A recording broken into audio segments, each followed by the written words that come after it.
أعوذ بالله من الشيطان الرجيم.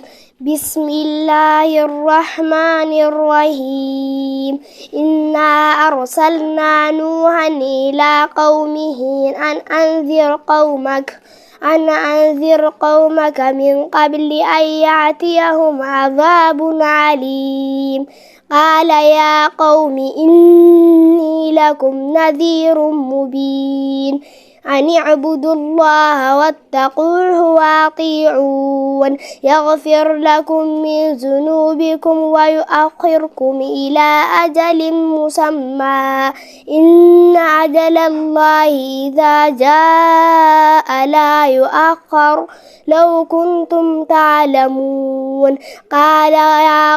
قال رب إني دعوت قومي ليلا ونهارا فلم يزدهم دعائي إلا فرارا.